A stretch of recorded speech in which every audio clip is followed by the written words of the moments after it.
আলহামদুলিল্লাহ। এখন আমাদের প্রথম অধিবেশন আছে। এ পর্যায়ে তাদের সামনে কোরআন এবং হাদিসের আলোকে গুরুত্বপূর্ণ তাকরীর পেশ করার জন্য আমি অনুরোধ করছি আমার সেনামার বাগিনা হাফেজ মৌলানা আরিফুর রহমান সাহেবকে।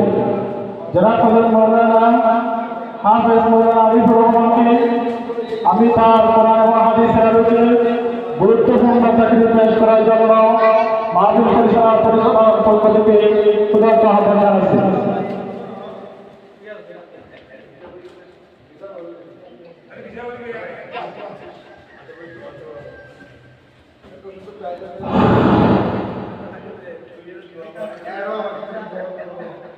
السلام عليكم ورحمة الله تعالى وبركاته.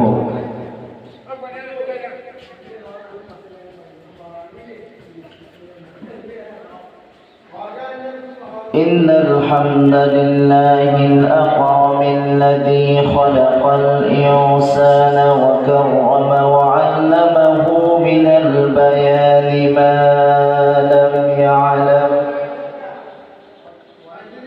فسبحان الذي لا يحصى امتنانه باللسان ولا بالقلم.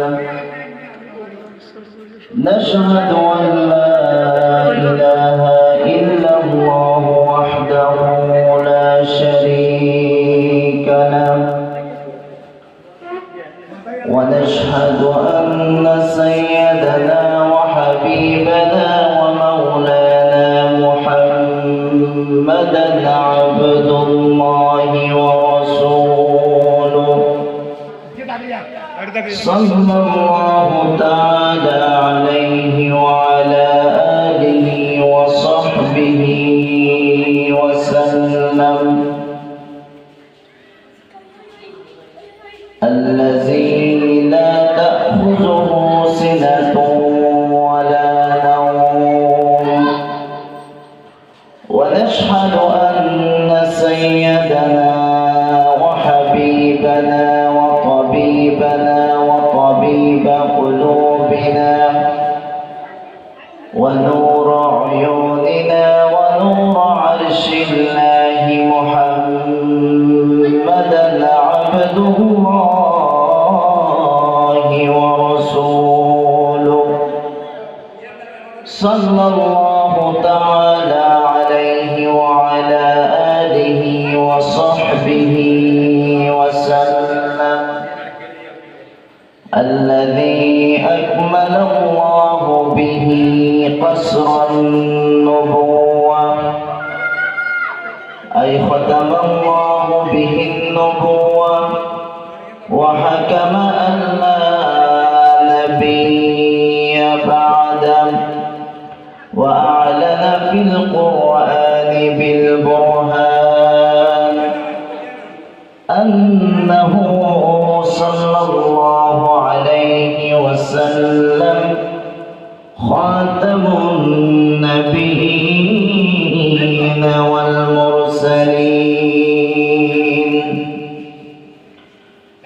فقد قال الله تعالى في كلامه المجيد وفي فرقانه الحميد: أعوذ بالله من الشيطان الرجيم، بسم الله الرحمن الرحيم.